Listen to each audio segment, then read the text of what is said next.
Good afternoon, everyone. I'd like to begin by acknowledging the Wurundjeri people, the traditional owners of the land that I'm on today.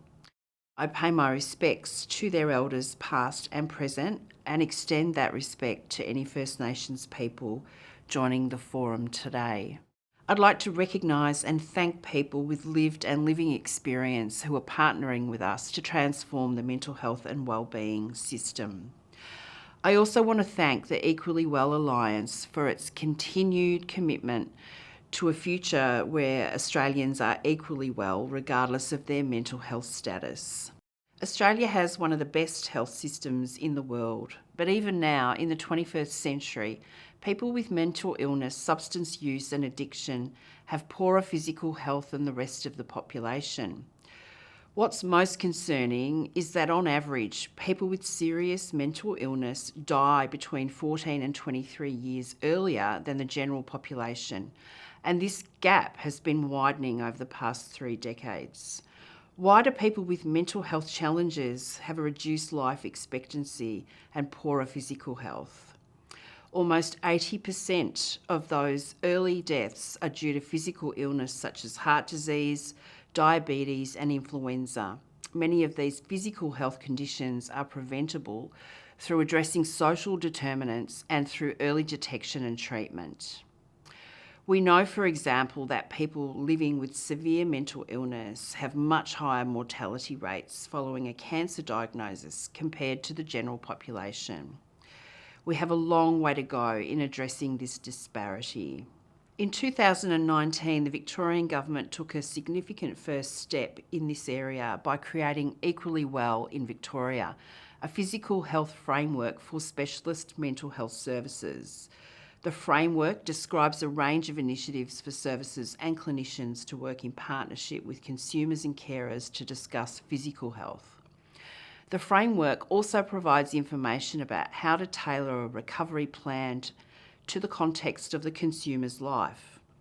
The framework was accompanied by a 5-year implementation plan, which was unfortunately hindered by the COVID pandemic. But I'm pleased to say that Safer Care Victoria has now assembled a team to reinvigorate this work alongside a community of practice of nurse practitioners. Since the release of the framework, Victoria has commenced significant work to rebuild our mental health and wellbeing system, based on the findings and recommendations of the Royal Commission into Victoria's mental health system. The Royal Commission did not report in detail on the physical health of people with mental illness, but it identified 2 important things. First, it told us that services need to be better integrated. Physical health, mental health and alcohol and other drug treatment services struggle to respond to people's needs and preferences despite the high rates of comorbidity and dual diagnosis. Second, the Royal Commission called for a system that enabled full participation of people with lived and living experience of mental health and addiction challenges in the design and delivery of services and policies that affect their everyday lives. We know that genuine partnership between consumers, carers, families and supporters and the healthcare system directly lead to better health outcomes for all. And we also know that there is a strong link between mental health and physical health. Physical health problems significantly increase our risk of developing mental health problems and vice versa. The Victorian Government has committed to ensuring that lived experience expertise shapes our new mental health and wellbeing system, and we have already begun this critical work.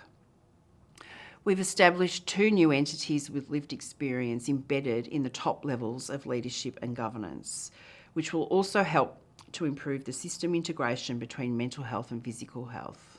The Victorian Collaborative Centre for Mental Health and Wellbeing, the first of its kind in Australia, brings together people with lived experience, researchers and health professionals to drive groundbreaking change to Victoria's mental health and wellbeing system.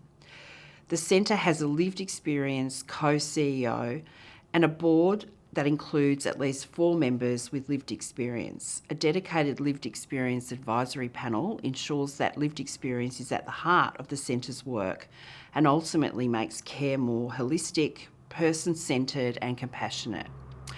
The new Mental Health and Wellbeing Commission has functions to ensure the mental health and wellbeing system promotes the health and wellbeing of consumers and carers, promotes the leadership of people with lived experience, and reduces stigma related to mental illness.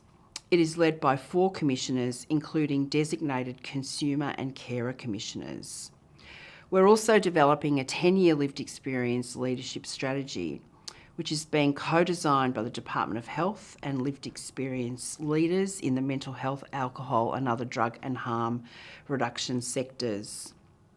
Lived experience leadership roles are expanding rapidly, and we want to ensure that our emerging leaders are connected, capable and enabled to be effective. We also want to ensure that all organisations in the system understand, embrace and support lived experience leaders, as identified by Safer Care and quoted in the Equally Well in Victoria framework. Culture doesn't just happen, it is purposeful. A strong organisational culture is required to support leaders and staff to create and maintain high quality care. I'm honoured to officially launch the 2024 Equally Well Forum, and in doing so thank all stakeholders who have been involved in its development.